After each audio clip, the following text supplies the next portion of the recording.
Salam. Heç ağlınıza gələrdimi ki, süd vəzi xərçəngi ilə bağlı 10 illiklərdir qəbul olunmuş bir diaqnoz əslində tamamilə səhv ola bilər?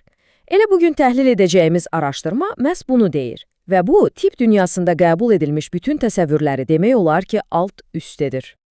Hər şey əslində çox sadə, amma bir o qədər də şok edici bir sualla başlayır.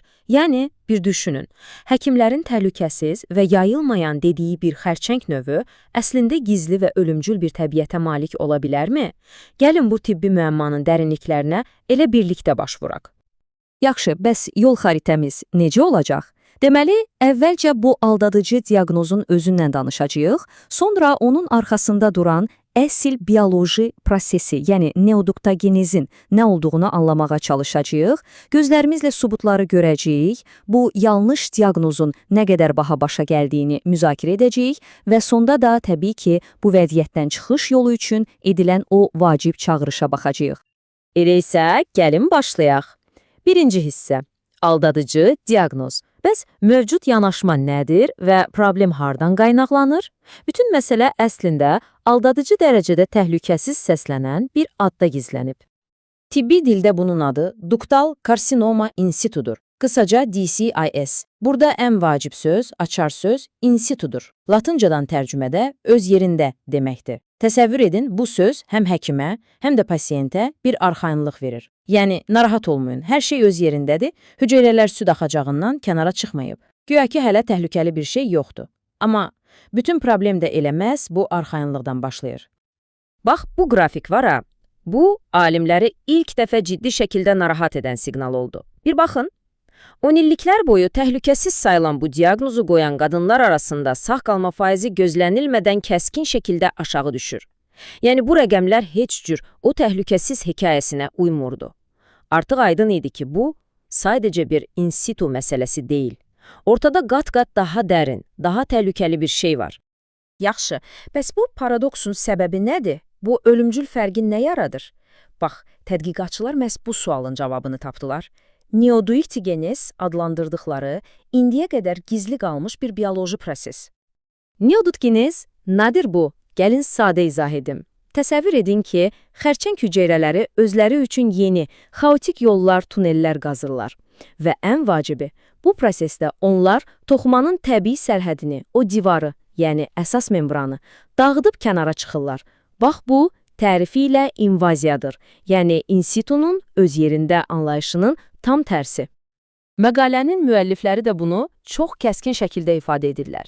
Deyirlər ki, bu xəstəliyin adı DCIS, onun ölümcül reallığı ilə heç bir əlaqəsi yoxdur, tamamilə ziddir. Və bu sadəcə bir terminologiya səhvi deyil, bu artıq birbaşa həyat və ölüm məsələsidir. Məhz buna görə də bu çaşqınlığa bir son qoymaq üçün yeni, daha dəqiq bir ad təklif edirlər. Süd vəzinin duktal adenokarsinoması, qısaca DAP. Bu ad isə artıq xəstəliyin əsl, invaziv təbiətini açıq-aydın ortaya qoyur.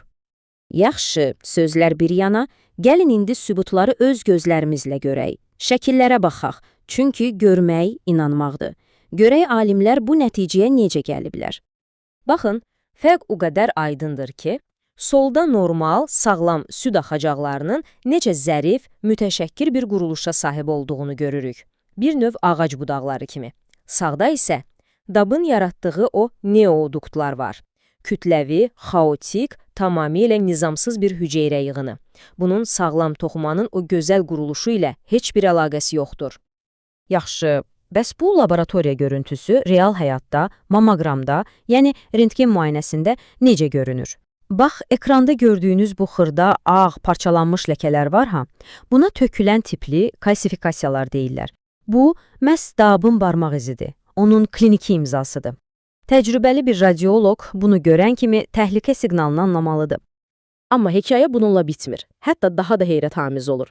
Deməli, bu xərçəng sadəcə pasiv şəkildə böyümür. Əsla. O çox aktivdir. Özünü qidalandırmaq üçün yeni-yeni qan damarları şəbəkəsi inşa edir. Buna neovaskulyarlıq deyilir. Ekranda gördüyünüz bu xaotik qırmızı şəbəkə elə bil ki, şişin özü üçün çəkdiyi təchizat xətləridir. Bu da onun nə qədər aqressiv olduğunun və həyatda qalmaq üçün necə mübarizə apardığının canlı sübutudur. Və indi gəldik məqalənin bəlkə də ən güclü məntiqi arqumentinə, dəmir məntiqə. Fikir verin. Xərçəng hüceyrələri gedib, limfa düyünündə eyni ilə bu cür bir struktur yaradanda bütün patoloqlar, bütün həkimlər buna bir mənalı olaraq invaziv metastaz deyir. Heç bir şübhə yoxdur. Yaxşı, onda sual budur. Niyə eyni ilə bu struktur süd vəzinin özünün içində olanda biz ona qeyri-invaziv deyirik? Bu, inanılmaz bir ziddiyyətdir. Və bu ziddiyyət əslində DAB-ın lap əvvəldən invaziv olduğunun ən tutarlı sübutudur. Yaxşı, bütün bu elmi terminlər, bu ziddiyyətlər, bəs real həyatda pasiyentlər üçün bunun nəticəsi nə olur? Gəlin indi məsələnin ən ağrılı tərəfinə, o yüksək bədələ baxaq. Gəlin yenidən o sağ qalma qrafikinə qaydaq, çünki rəqəmlər bəzən hər şeyi daha aydın göstərir. Hekayənin ən faciəvi hissəsi buradadır. Baxın, bu mavi xətt. Bu, standart, kiçik bir invaziv xərçəngdir. 26 il sonra sağ qalma ehtimalı 90%-dir, olduqca yüksəkdir. İndi isə qırmızı xəttə baxın. Bu, həmin o kiçik şişə əlavə olaraq DAB olan vəziyyətdir. Sağ qalma faizi 73%-ə çükür. Aradakı bu 17%lik fərq, bu sadəcə statistika deyil. Bu, itirilən insan həyatları deməkdir. Və bəlkə də bütün bu təhlildəki ən şok edici rəqəm budur. 11.10. Təhlükə nisbəti. Bunun mənası nədir? Çox sadə. Əgər kiçik bir şişlə bərabər sizdə DAB-da varsa, sizin bu xərçəngdən ölmə ehtimalınız 11 dəfədən çox artır. 11 dəfə. Bu sadəcə bir rəqəm deyil. Bu, ölümcül bir reallığın riyazi ifadəsidir. Əsas problem də budur. Mövcud sistem, mövcud adlandırma həkimləri və pasiyentləri yanıltmış olur. Onlar 1,9 mm-lik kiçik bir şişə baxıb arxayınlaşırlar, amma bilmirlər ki, DAB-ın varlığı həmin o balaca şişi 20-29 mm-lik, yəni qat-qat böyük bir invaziv xərçəng qədər ölümcül edir. Və müalicə də təbii ki, o kiçik, daha az təhlükəli görünən şişə görə təyin edilir. Nəticə isə faciəvidir. Qeyri-kafi müalicə. Və sanki bütün bunlar bəs deyilmiş kimi bir problem də var. Bu qrafiklər göstərir ki, DAB təkcə yanlış diaqnoz qoyulan bir xərçəng deyil, həm də inanılmaz dərəcədə müqavimətlidir. Yəni, standart müalicələr, radioterapiya, ximioterapiya demək olar ki, təsir etmir, sağ qalma faizini yaxşılaşdırmır. Bu da onun çox güman ki, xərçəngin ən dözümlü növü olan kök hüceyrələrdən yarandığını göstərir. Bu isə düzgün ilkin diaqnozu 2 qat, 3 qat vacib edir. Yaxşı, bütün bu faktlar, rəqəmlər, şəkillər, bütün bunlar bizə hara gətirib çıxarır? Artıq yekunlaşırıq və məqalənin tibb dünyasına etdiyi o vacib, həlledici dəyişiklik çağırışına diqqət yetirməyin vaxtıdır. Müəlliflərin son sözü isə həm çox kəskin, həm də bir o qədər aydındır. Deyirlər ki, bu mövcud praktika davam etdikcə, yəni biz bu xəstəliyə səhv adla yanaşdıqca, DAB qeyri-kafi müalicə olunacaq və qarşısı alına bilən ölümlərin mənbəyi olmağa davam edəcək. Bundan daha aydın demək olmazdı. Bəs nə etməli? Çıxış yolu nədir? Tədqiqatçılar çox aydın bir yol xəritəsi təqdim edirlər. 1.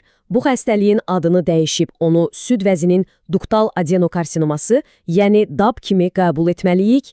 2. Neoduktogenezin invaziv bir proses olduğunu rəsmən tanımalıyıq. 3. Müalicəni o kiçik şişəyə yox, daha ölümcül olan DAB komponentinə əsasən planlamalıyıq.